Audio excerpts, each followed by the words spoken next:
देखो कृष्णगिरी पावन तीर्थ बेंगलुरु से 90 किलोमीटर दूर है। बहुत छोटा था, नाग बुलाते थे मुझे, नाग कहते थे यहाँ जाओ यहाँ जाओ। जब मैं संसारी था, मेरा एक परिवार था, एक छोटा बच्चा था, एक बच्ची थी, इन नागों ने बुलाया कि तू आ जा आ जा। मैं कहा क्यों, आप बोलो, आपको सपने में सांप आ जाए तो मजा आएगा, हाँ, और कहें कि आजा आजा तो डर जाता था। और कुछ कारण थे मेरे जीवन में। आप बोलोगे कि ये महाराज घड़ी घड़ी बोलते हैं संसार का कल्याण करने आया हूँ, कल्याण करने आया हूँ। कौन इस दुनिया में किसका कल्याण करता है, ये सवाल आपको निकलता है।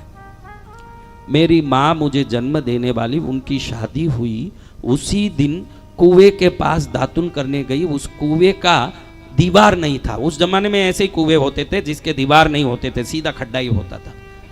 उस जमाने में शादियां भी ऐसी होती थी, व्रत करवाया जाता था शादी के दिन। आजकल तो अच्छे खा पी के गुलाब जामुन दूल्हा दुल्हन के मुंह में ठूस रहा है ना, दुल्हन दूल्हा के मुंह में ठूस रही है, इसलिए 4 महीने में डाइवर्स भी हो जाता है। अगर श्रद्धा और संस्कार से शादी होगा तो 7 जन्म तक चलेगा, ठूसते ठांसते होगा तो फूंसते फांसते खत्म हो जाएगा। हाँ, तो वो कुएं के पास गई दातन करने, व्रत की हुई थी पूरे दिन, सुबह उठ के भूखे रहना। उस जमाने में 50-60 साल, ये बात मैं 90 साल पहले की बोल रहा हूँ, जब शादी के समय मेरे पिताजी 90 साल के होके गए, उसके भी जमाना हो गया।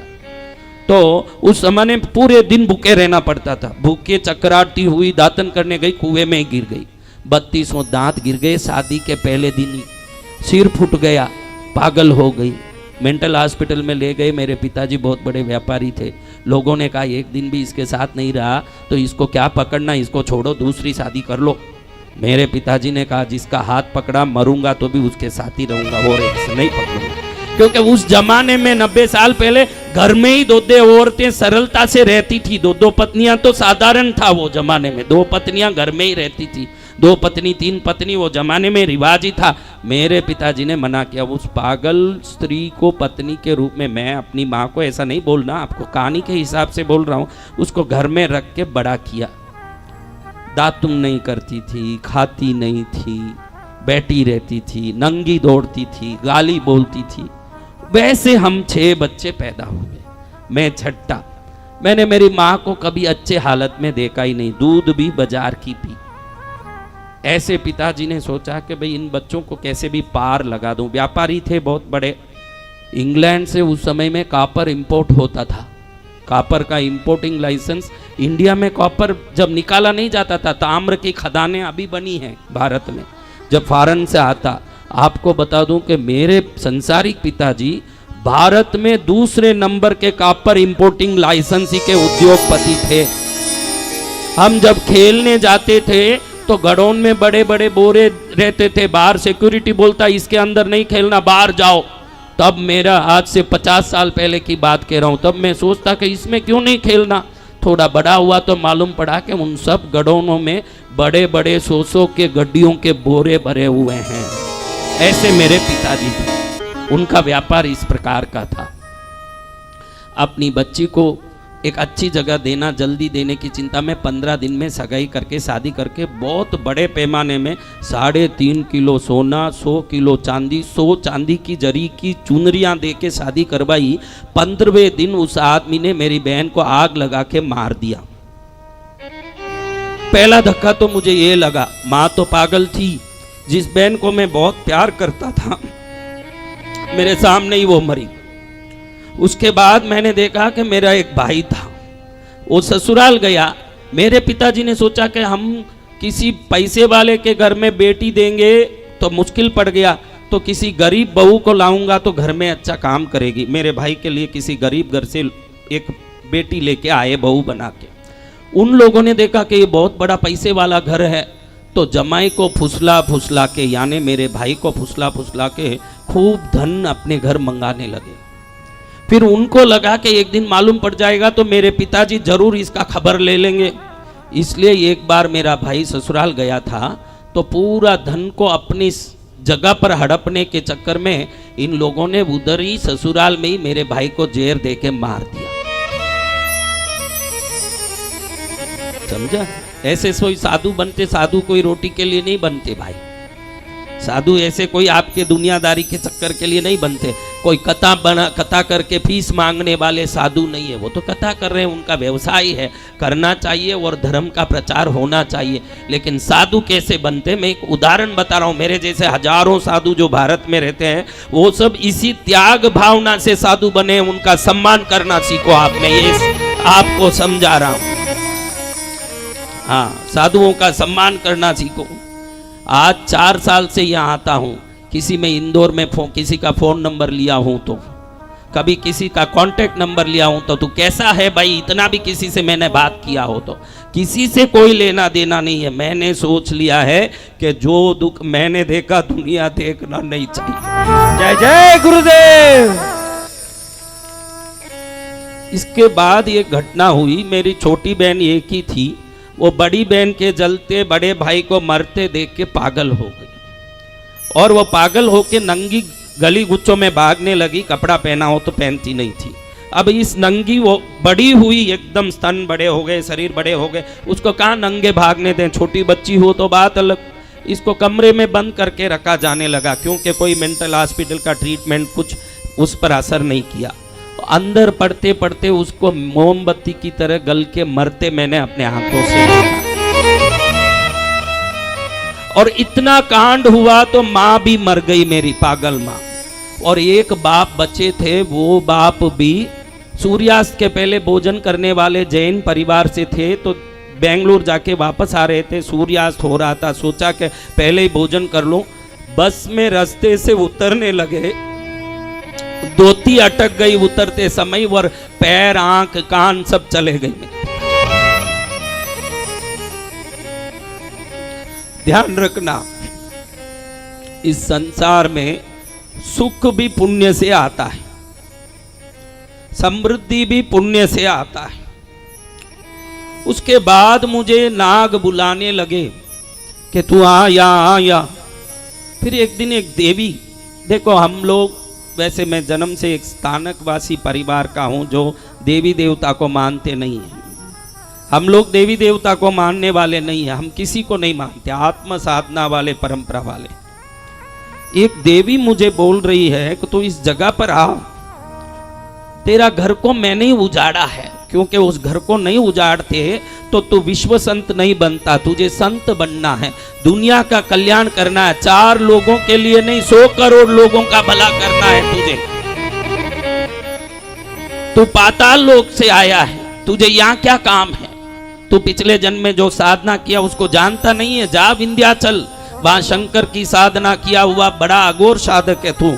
जगत में तू जो सोचेगा वो निस्वार्थ कल्याण करना हो तो दुखों से तुझे तराशूंगी तो ही तू सिद्ध होगा, इसलिए तुझे इतने दुख दिए हैं। फिर मैं वो जगह ढूंढते गया।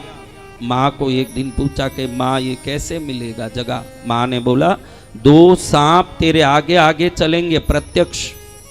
जा, कृष्णगिरी नाम का गांव है, वहाँ कॉलेज है, उस कॉलेज के सामने 2 ताड़ के वृक्ष हैं, वृक्ष के नीचे 2 सांप रहेंगे।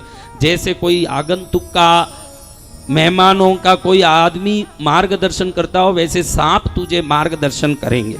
चल तू उन सांपों के साथ साथ चल, तुझे सब कुछ वहाँ मिलेगा। जिस समय को देवी ने बताया था, जिस दिन को बताया था, उस दिन में मैं वहाँ पहुँचा कृष्णगिरी आर्ट्स कॉलेज के सामने। जब वहाँ 2 रोड थे, आज 6 वे रोड बन गए, इतना ही फर्क है। उधर गया तो ताड़ वृक्ष के नीचे 2 सांप मेरे इंतजार कर रहे हैं, बड़े बड़े। कृष्णगिरी कौन कौन आए हुए हैं? वो बिल में वही सांप देखते हैं जो मैंने देखा।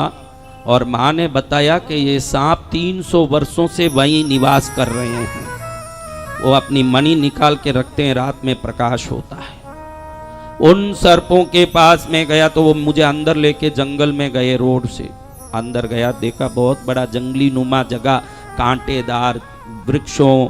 अब इधर क्या करें? माँ ने बोला इधर मैं हूँ, मुझे निकाल, मैं हूँ, मुझे निकाल। कैसे निकालूं? शुक्रवार के दिन आना, 10:30 बजे इस जंगल में जिस जगह कुमकुम की बरसात होगी उस जगह मेरा निवास स्थान तुझे मिलेगा। मैं कृष्णगिरी के लोकल के लोगों को 50-100 लोगों को लेके वहाँ गया। और जब शुक्रवार के 10:30 बजे करीब 500 किलो कुमकुम जैसे पानी बरसता हो वैसे ही एक जगह पर बरसा। जय जय गुरुदेव। मैं समझ गया कि यही वो जगह है जहाँ भगवती मेरे को संकेत दे रही है। आज कृष्णगिरी में पद्मावती माँ का जो आप दर्शन करते हो उसी जगह करते हो जिस जगह माँ ने अपने निवास का संकेत दिया, जहाँ कुमकुम बरसा वही जगह है। और माँ की कृपा से करोड़ों लोग ठीक हो गए।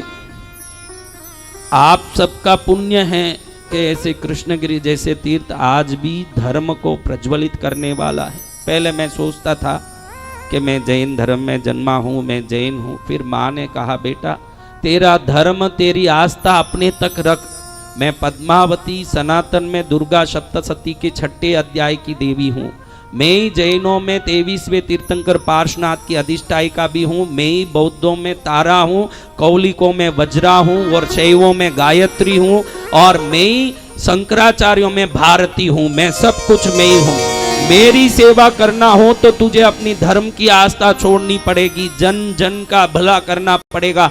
मेरा बेटा भैरव भी शिव स्वरूप है, उस शिव स्वरूप की पूजा तू जैन हो के नहीं कर पाएगा। तू अगर जगत कल्याण करना चाहता है अपनी धर्म की आस्था स्वयं तक रख।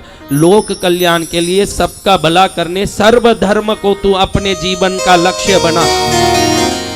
जय जय गुरुदेव। फिर मैंने सब छोड़ दिया। फिर एक ही सोचा कि जिन देवता की हम भक्ति कर रहे हैं, अब मैं कोई संत भी नहीं रहा, न साधु या साधक, दुनिया कुछ भी बोले, दीक्षा तो सन्यास की ली, लेकिन अब मेरे मन में आ गया कि मेरे लिए मेरे इष्ट ही सब कुछ है और इष्ट के लिए भक्ति करना ही लोक कल्याण का एकमात्र मार्ग बनेगा।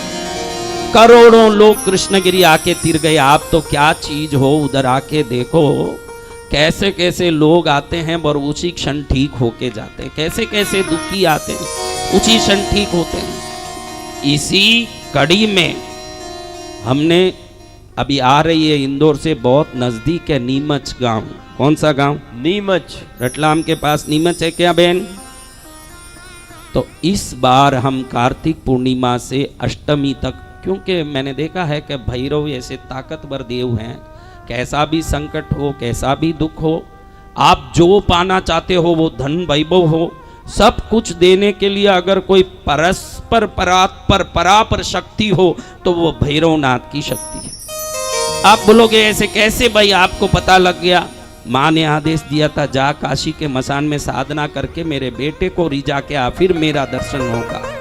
7 वर्ष काशी के मणिकर्णिका मसान में पड़ा रहा ये शरीर और वहां जाके भगवान भैरव की सिद्धि पाई। हाँ, आज आप जैसे हो वैसे मेरे लिए मेरे भैरव प्रत्यक्ष हैं। तो उनकी कृपा मिली। फिर कृष्णगिरी आके 6 लाख कमल पुष्प एक आसन में बैठ के 132 दिन तक मैंने एक ही आसन में चढ़ाए मां पद्मावती को। आज तक 2 करोड़ पुष्प चढ़ा चुका हूं और कम से कम 1 लाख किलो मेवा और 1 लाख किलो घी से ये शरीर ने हवन कर लिया है। तो ये सब सिद्धियां 15 तारीख नवंबर, आज क्या तारीख है? अक्टूबर 26। सिर्फ कितने दिन बचे बेटा? 19 दिन। जिसको भी 9 दिन भक्ति करना हो, 4 दिन 3 दिन, सब नीमच आ जाना। आप सबको आमंत्रित कर रहा हूं। नीमच के दशहरा मैदान में हमारे शौकीन भाई, हमारे राजू भाई सोनी नीमच से निवेदन करने आए। दोपहर में उन्होंने निवेदन किया, यहाँ भी निवेदन करने ही वो आए, लेकिन उनको माइक दूंगा तो आपका माइंड डिस्टर्ब होगा, इसीलिए मैंने ही वो घोषणा कर दी कि हम लोग भैरवाष्टमी का 9 दिवसीय कार्यक्रम 2014 में जब मैं कार्यक्रम किया, रोज 30,000 लोगों को हमारे शौकीन भाई और उनके नाकोड़ा भैरव भक्त मंडल ने बड़े उत्साह के साथ संभाला। आज भी याद आता कि नीमच की गली गली भरी हुई थी भीड़ों से, और आज नीमच में पुनः वो निमंत्रित कर रहे हैं कि इस बार तो आप सनातन धर्म के सभी कौमों को शक्ति और आशीर्वाद देने सनातन धर्म सर्व समाज भैरव उत्सव के लिए आप पहुंचिए। तो इस भावना को रखते हुए 11 पंडित मुख्य कुंड में बैठे हैं, 5-5 पंडित बाकी कुंडों में बैठे हैं। ऐसे 46 पंडित काशी के विद्वान पंडित बैठे हैं। गुरु महाराज खुद भैरव के मंत्रों से भैरव को जगाएं। 9 दिन तक भैरव ऐसे जगेंगे, जो भी इंदौर से आके 9 दिन अगर नीमच रह के भक्ति कर लेगा, 9 दिन में निश्चित ही 9 जन्मों का सुख और पुण्य उसका बढ़ जाएगा। जय जय गुरुदेव। और वो होगा दशहरा मैदान में। कहाँ होगा? दशहरा मैदान में। कौन से गांव में बच्चों? नीमच। कृष्णगिरी कौन कौन आना चाहते हैं? हम सभी आना चाहते हैं भगवान। चाहते तो सब हैं, लेकिन आएंगे भगवान कब आएंगे? देखो, दिसंबर 30, 31 और जनवरी 1, कितना दिन? 3 दिन। सिर्फ 3 दिन, दिसंबर 30, 31, जनवरी 1, 1500 रुपया भर दोगे तो आप 3 दिन तक अपने हाथ से जो जिस प्रतिमा की, जिस माँ की मैं महिमा गा रहा हूं, अपने हाथ से उस माँ के 3 दिन अपने हाथ से केसर दूध से अभिषेक कर पाओगे। जय जय गुरुदेव। अपने हाथ से आप अपने हाथ में 3 दिन तक 5 दीपक की आरती लेके आरती कर पाओगे। 3 दिन सामूहिक आरती, 3 दिन अभिषेक, सिर्फ 1500 रुपए में। इसलिए लेते हैं कि फोगटिए ना आ जाए, परेशान करें। ये 1500 उस अभिषेक के दूध दीपकों के आपके खर्चे हैं। बाकी 3 दिन भोजन निशुल्क है, ठहरने की व्यवस्था निशुल्क है, सब निशुल्क है। जिसको भी कृष्णगिरी जनवरी 1 तारीख को आके नूतन वर्ष मना के अपने जीवन का नया मोड़ बनाना हो, नई जिंदगी यू टर्न लेके हाईवे में जाना हो, वो लोग 905139 9051 पर संपर्क करके 1500 रुपया गूगल पे करके आज ही आरक्षित कर लें अपना नाम।